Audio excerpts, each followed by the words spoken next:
Coach. A pretty thrilling win, to say the least. Oh, great. One of the best basketball games I've seen in a long time. I saw a great high school game this year, and now I just saw one of the best college games I think I've seen in a long, long time. Going down the stretch there with a minute to go, what was your guys' what you wanted to foul them? You're up 3. What kind of ran through the coaches' minds late in the game? We knew they had some great three-point shooters with Miller and Zager and Carlson, and so we didn't want to give them a chance to tie the game up. So we decided to foul, and it worked out pretty good the first time around, but then we didn't knock down our free throws, and then the game got a little bit scary there at the end. And I think Coach Bigler drew up a nice play to get that offensive rebound and shot it to the right side. They got Miller wide open for a 3, and he knocked it. Anthony actually challenged him, but he's such a great shooter. He knocked that down, and then we kind of had a little dramatics there at the end. Coach Leaf, what a hell of a play he just drew up. Run us through that play. What was did you try and set a triple pick for Tuck to try and get that half-court shot? Yeah, we lined him up. We kind of did a stagger triple for Tucker coming around, and they didn't play it real aggressive, so we threw it to him. We didn't have Tucker, we had Ben coming out the backside, but it just worked out where we threw it right to Tuck, and he took his 1-2 dribbles, and they kind of backed off him a little bit, and he knocked it down. And we missed a few early, close, so why not back it up a little bit and have the dramatics. You guys shot, decently from behind the arc, but, struggled once again from the free throw line and from, field goal percentage. What does this kind of win do for a team moving forward, especially with the showdown with Mankato tomorrow night? Well, I'll tell you, it's a huge win because Southwest is so talented and they play so hard and, very well coached. But it's a great win just because of the Duluth game. And Duluth, we didn't play real great, and we still have a lot of things to work on.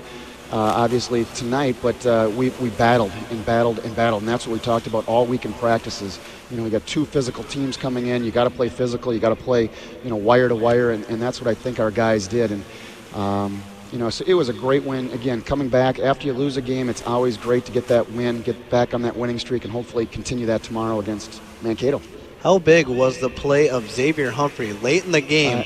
Not only his offensive capabilities, but on the defensive end, really just kind of shutting down whoever he was up against. I tell you what, I went in the locker room, I said, "You're my MVP," and I'm honest. He was just so clutch, just such a great, solid player on the offensive end, great defensive player, very humble young man, and because he started some games last year, but I'll tell you what, he's been playing fantastic for us. He's just do it all. He can do it all. A quick turnaround now. You host Mankato tomorrow night at 7 o'clock. What's something you're telling your guys, hey, this is what we got to get better at? Well, we in the beginning of the game, we got through some screens and we chased a little bit better, and in the second half, we kind of went over the top of the screens and we kind of let some of those shooters get open. And so against Mankato, they've got some good shooters too. Not probably as good as Southwest, but as soon as you say that, knock on wood, as soon as you say that, they'll come in and light it up on us. But again, you can't take shortcuts, and there's no substitute for hard work. So you got to battle on the defensive end, and I thought our guys did that. Rebounding, that's something that we were very concerned about, and I see now it's 43-43. So we battled with them. We'd still like to have that advantage, but I'll tell you what, Southwest, I think +7 in the rebounding category every game. So we did a good job there. Well, thank you very much, Coach, for joining me on the Merchants Bank post-game show, and good luck tomorrow night. Yeah. Big showdown with Mankato. Oh, huge game tomorrow, but I'll tell you what, if you were at home or you weren't at this one, you missed one of the best basketball games I've seen at Winona State in a long time. Come on out and see us tomorrow night. The McCown Magic. Yep. It might be back. Thanks, Matt. Thanks, Coach. Coming up on the Merchants Bank post-game show, we'll have